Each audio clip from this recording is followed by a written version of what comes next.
America மற்றும் ஐரோப்பிய union உடனான இந்தியாவின் ஒப்பந்தத்தை உலகமே பாராட்டுவதாக பிரதமர் மோடி பெருமிதம். நாட்டின் வளர்ச்சியில் எதிர்க்கட்சிகளுக்கு அக்கறை இல்லை என்றும் மக்களவையில் சாடல்.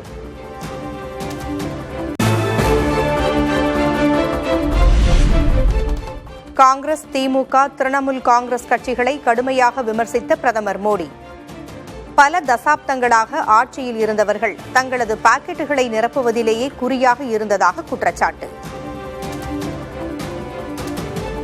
कांग्रेस हो, टीएमसी हो, डीएमके हो, लेफ्ट हो, के दशकों से केंद्र में सत्ता में रहे हैं, सत्ता के भागीदार रहे हैं.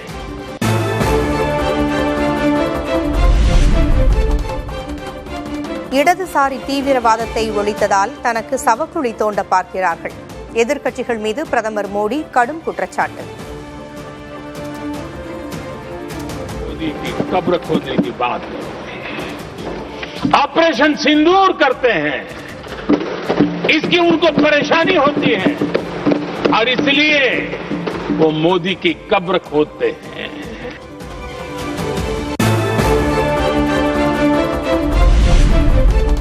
பிரதமர் மோடியை எதிர்க்கட்சிகள் தாக்க திட்டமிட்டிருந்ததாக மக்களவை சபாநாயகர் ஓம் பிர்லா குற்றச்சாட்டு.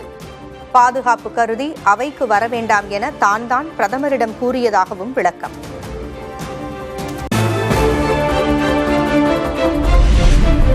பிரதமரை தாக்க முயற்சி என்ற குற்றச்சாட்டு அப்பட்டமான பொய் என பிரியங்கா காந்தி மறுப்பு. சபாநாயகருக்கு பின்னால் பிரதமர் ஒளிந்து கொள்வதாகவும் விமர்சனம். Benches are going to protest, and I'm sorry, but the Prime Minister is now hiding behind the Speaker. They are making the Speaker say all this because yesterday he did not have the guts to come in the House. What? Because 3 women were standing in front of his bench? What nonsense is this?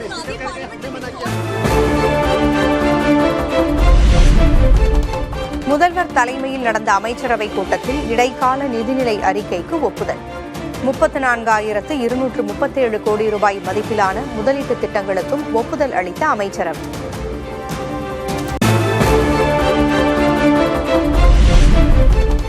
தொழில்துறையில் தமிழ்நாட்டை முதல் மாநிலமாக்க நடவடிக்கை. வரும் 12ஆம் தேதி முதலீட்டு செயலாக்க மாநாடு நடைபெறும் என்றும் அறிவிப்பு.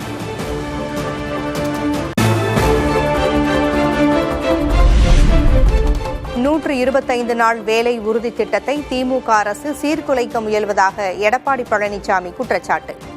வரும் 13ஆம் தேதி அதிமுக சார்பில் மாநிலம் தழுவிய போராட்டம் நடத்தப்படும் என அறிவிப்பு.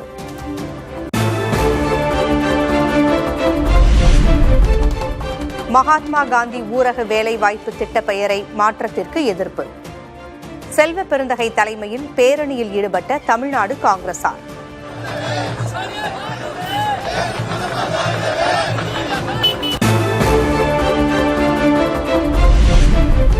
விஜயால் தமிழ்நாட்டை பாதுகாக்க முடியாது என அதிமுக முன்னாள் அமைச்சர் ஆர்.பி. உதயகுமார் விமர்சனம். தன்னை சார்ந்தவர்களையே காப்பாற்றாமல் ஓடியவர் விஜய் என்றும் தாக்குதல். உங்களுக்கு பார்க்க வந்த, உங்களை கேட்க வந்தவங்களை காப்பாற்றாமலேயே நீங்கள் ஓடி போயிட்டீங்க. நீங்கள் எப்படி தமிழ்நாட்டை காப்பாற்றுவீங்கன்னு ஒரு பொது வெளியில் இருக்கிற அந்த கேள்விக்கு முதல்ல அவர் உணர்ந்து பதில் சொன்னா தான் அடுத்த சிந்தனைக்கே மக்கள் போவாங்க.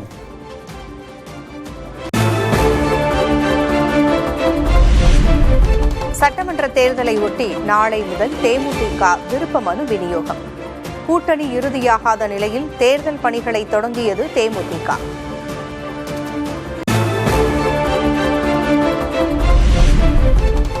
தமிழக சட்டமன்ற தேர்தல் தேதி இந்த மாத மத்தியில் வெளியாகிறதா? 12, 13ஆம் தேதிகளில் ஆய்வுக்காக சென்னை வரும் தலைமை தேர்தல் ஆணையர் ஞானேஷ்குமார்.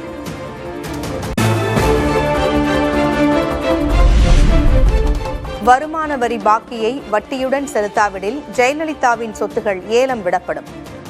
சென்னை உயர்நீதிமன்றத்தில் வருமான வரித்துறை தகவல்.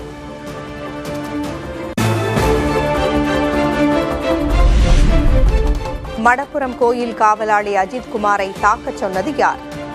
நிகிதா அளித்த பொய் புகார் தொடர்பாக முறையாக விசாரிக்க அஜித்குமாரின் தாய் மாலதி கண்ணீர் பேட்டி.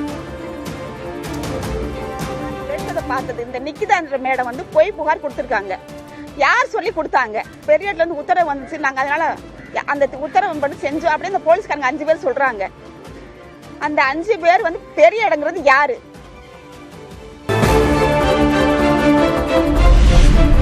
ரயில்களில் RAC பயணிகளிடம் முழு கட்டணம் வசூலிப்பது நியாயமானதல்ல என்று நாடாளுமன்றத்தில் ரயில்வே நிலைக்குழு அறிக்கை. பகுதியளவு பணத்தை திரும்பத் தரும் நடைமுறையை ஏற்படுத்த பரிந்துரை.